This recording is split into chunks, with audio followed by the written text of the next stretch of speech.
Welcome back, everybody. Paul Chamberlain, the Air Force guy, here with Everything RVs podcast. Appreciate you watching, listening, wherever you may do, whether it's YouTube or on any of the streaming services out there. Today, I've got a special guest. I've got Gabe.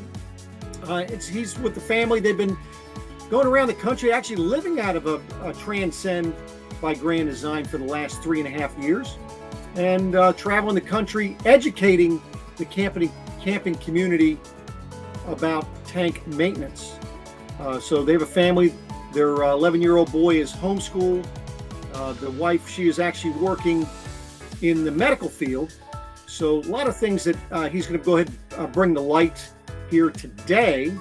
So stay tuned for our podcast. We're looking to enlighten people, give them great information so that they can go out and create memories that will last a lifetime. Now, without further ado, let me bring Gabe on. I'm going to have him explain to you in more detail who he is and what he is all about. Hey, Paul, how you doing? Good, sir. How are you this evening? Appreciate you taking time out of your busy day. Full day of traveling, so time to take a break. Certainly. Now, so, I did a little introduction telling people a little bit about yourself. Now, why don't we go ahead and start? So you say you've been full-timing for the last 3.5 years. What made you guys decide to get into doing that? Well, we had the bricks and sticks, and we wanted to travel more. And so my wife was a healthcare provider at a hospital in Florida, and she came across some travelers who kind of gave her the insight of what they do, and we put two and two together and bought an RV and hit the road. Awesome. And so what was the initial thought that you had when you were going to go ahead and start living out of your RV? What were your game plan, things of that nature? Well, we wanted to travel and see this country. There's so many things to see, and most people are tied down in their bricks and sticks, and they go on vacations to go here and there. Usually it's where family's located, but we just wanted to go and see what's out there.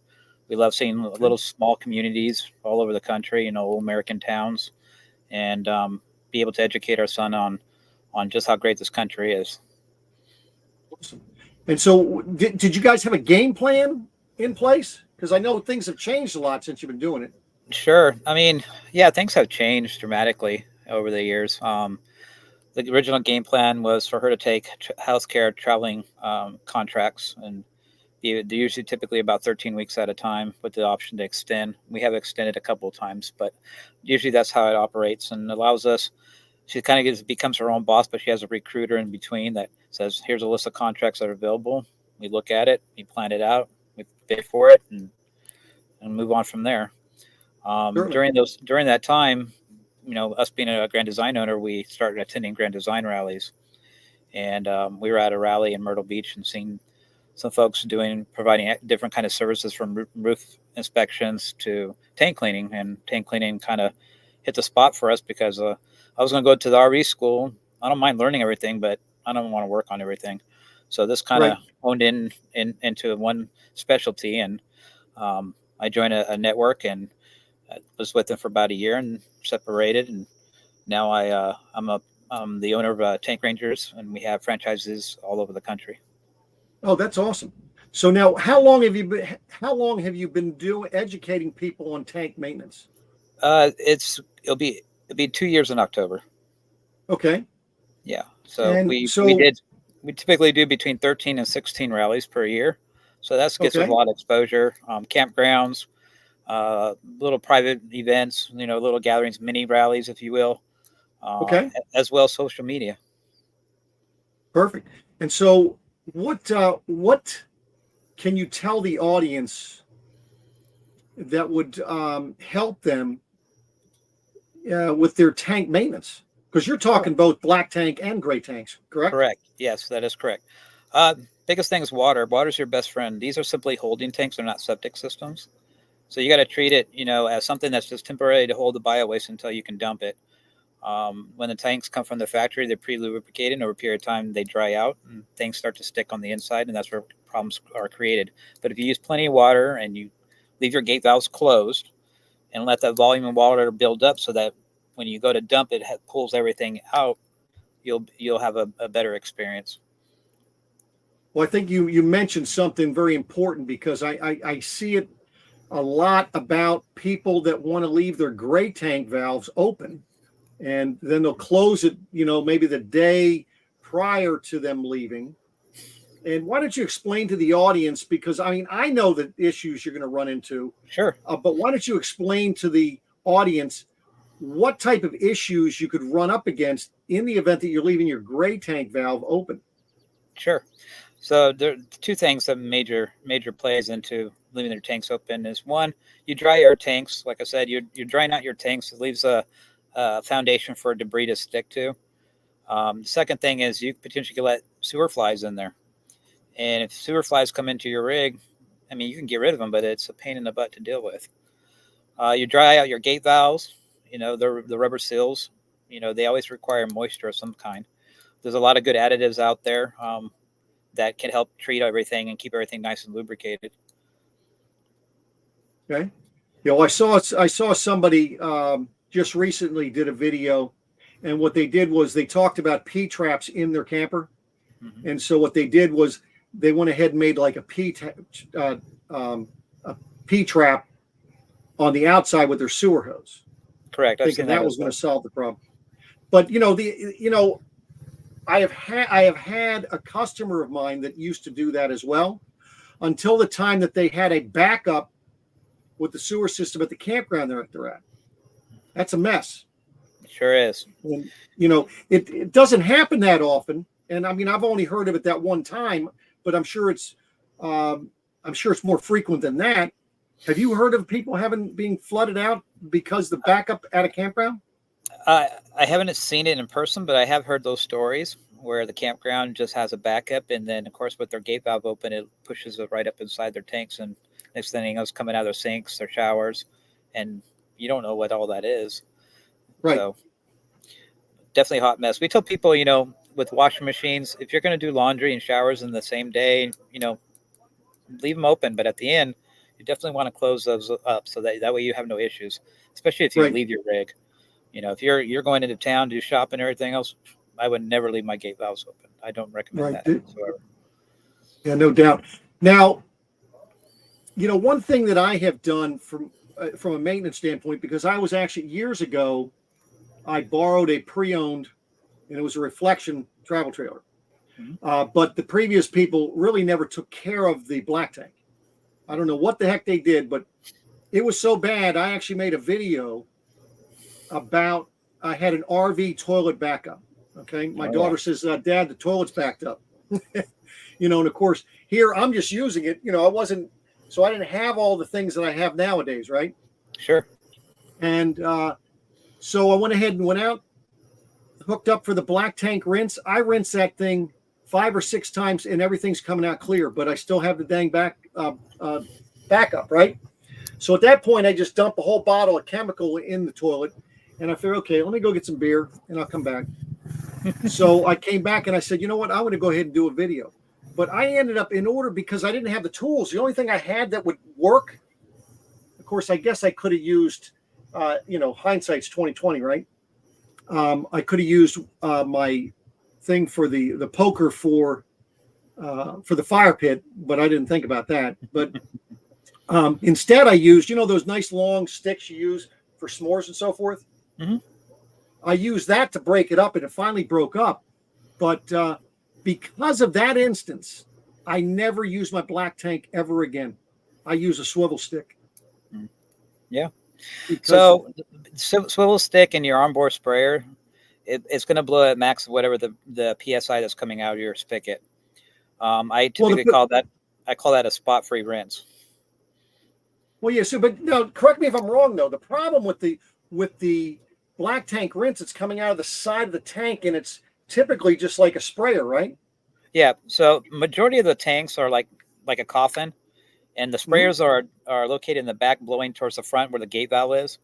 Most of these RVs, except for motor coaches, the tanks lay flat, and there's usually about a 3/4 of an inch lip where the plumbing pipes into the tank. Well, Mhm. that's 3/4 of an inch debris has to get up and over to get out. So that's where a Right. lot of debris sticks starts to create the problems. Right above the gate valve is where your sensors are. So that sprayer's idea is to spray over towards that gate valve and those sensors and spray them and try to clean them up, but it doesn't penetrate anything. Right. So, and most people's gray tanks don't have sprayers on them. That's Um, correct. so we recommend a device by Valterra called the Flush King. And what that Okay. allows you to do, it attaches at your rig, between your rig and your slinky, and you can attach a Mhm. hose up to it, and it has a gate valve on it. The Yep. gate valve's on the outside, so what it allows you to do is dam the water, force it up inside. It creates a Mhm. vortex, a whirlpool inside, and gets stuff moving. And you can use that individually from your black and your gray tanks. It's a great way to get your kitchen tank flushed out because Right. odors typically happen in there. It's a warm environment, mold grows, bacteria grows, and so that's where people get odors, especially in the summertime. Sure. Yeah. So, So, but I tell you what, I swear by that swivel stick. people Never. love it, and if you're happy using what you're using, absolutely. Um, Oh yeah. Additives is another thing. There's a lot of stuff out there that will break it down, but at the end of the day, there's no lubrication, so we just start with another dry surface for things to build up. So we recommend Liquefied. Mhm. It's a product I believe that you recently had Matt on here. I Um, did. so we partnered up with them. I professionally clean my tanks and decided to give it a try. We were using another additive for a while, and we never had an alternative. And after doing Okay. hundreds of rigs, we noticed there was a percentage of folks that just didn't like that recipe. So we Mhm. decided to venture off and see what else is out there that we would like. So I gave it a try and gave it feedback, and I'm still using it. It's simple to use, it's easy to get a hold of, and it works. So let me ask a question. You mentioned something about lubricating, and this is the first time I've heard this, and I think this is great for the listeners out there. Sure. Lubricating your tanks. Mhm. So, like What? in liquid, a lot of people, you might have heard the recipe, the Calgon pine salt mix. Mhm. The Calgon in there has an ingredient in there that puts a nice coating on it. It keeps it slick. I remember when my sister was a little girl, my mom would tell her, be careful when you step in the tub, don't slip. That's because she Right. was using the Calgon. So it has urea in it, and the tanks can get slick. It'll lubricate the gate valves. Those gate valves is a blade that slides into a rubber seal, and when those dry out, they create friction. That's where it becomes hard to push in. So if you can keep that seal nice and moist, easy going with the gate valves. Unless it's on one, also sometimes they're on that spring cable Mhm. system and they get Yep. bent up and everything else. But for the most part, it's that blade creating friction if that rubber seal is starting to dry out. So you're saying the Calgon with pine sol, Yeah, so that'll lubricate the tanks and the gate valves. it does, but so does other additives like liquefied. There's other additives, the powders and the pods. I don't recommend using because they take more time to break down the waste before you have to dump. So they create a sludge or peanut butter paste at the bottom of your tanks. That's extra weight. That you lose capacity, and it can create a hot mess. So yeah, Calgon pine sol is one of those things that we've seen people use, and I've used it before, and it works fine. Okay. But also the liquefied, it works just as well. Okay. So that also has some additives in there that will lubricate the gate valves That and is so forth. that is correct. Liquefied has an Okay. additive in there that lubricates. Okay. That's one thing Matt failed to mention. See that? I'm gonna have to get on him about that. So anyway, but so what does it entail to have someone's tanks clean? What is the process that you're doing as tank rangers? Sure. So what we do is we hydrojet the inside of the tanks. We bring it back to factory clean. Hydrojetting meaning at 1500 psi, we go in there from the outside and we blast the inside. We don't damage to the inside of the tanks. At 1500 psi, it's not going to even scratch the surface, but it will break up all the debris. And then we flush it all out and get them back to factory. And then we lubricate them. We use the additives to get everything nice in there. We start with 5 to 10 gallons of water, depending on what the capacity of their tanks are. And Okay. we always tell people when you're traveling, travel with 5 to 10 gallons in there. Let it slosh around with the additives. Let it get it everywhere and get it all nice and lubricated and wet. And that way, when bio waste gets added in there, it's just going to hit. It's not going to sink to the bottom and stick right off the bat. Well, so now and that's a great thing for people that are traveling. Okay. Mhm. What about those people that are out there that are living out of their campers and they're really not moving around? That creates another issue. Sure. And what would you recommend for those people so that they're going to have less problems in the long term? Sure. Same principle. You start with 5 to 10 gallons of water. You always want to start with water, water, water, water. Water's your best friend. Use the additives. And then I do recommend getting their tanks professionally cleaned at least once a year. We do have people that twice a year. Depends on how well they maintain their tanks during the course of the year. Right. It allows you to give a fresh start with the tanks, fresh canvas to work with, and maybe they've been using the additive incorrectly, and we give them some education on how to make their experience better, so that way they have healthy tanks. Well, and folks, ladies and gentlemen, I will have Tank Ranger's contact information down below, both on the streaming services as well as on YouTube. So that way there, if you want to get a hold of him, because he has a franchise, so he has people that are across the country. And correct. I'm sure you're looking to expand worldwide, aren't you as well? We are. We got a guy we're speaking with for Canada and possibly Australia next. Perfect. Now, there's something special that you do different. Let's talk about your logo.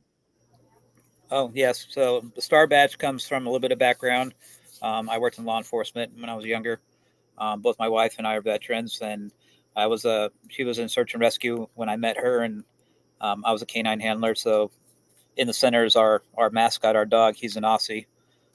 He's a smaller breed, but he's a work breed than what I'm used to. But in an RV, we wanted something smaller. So he became our mascot. It was funny when we first got him and we were going to the rallies during rally season. People were like, they didn't ask when we were coming. They asked when Ranger was coming. Gotcha. Okay. So that's where you came up with Tank Rangers. That's right.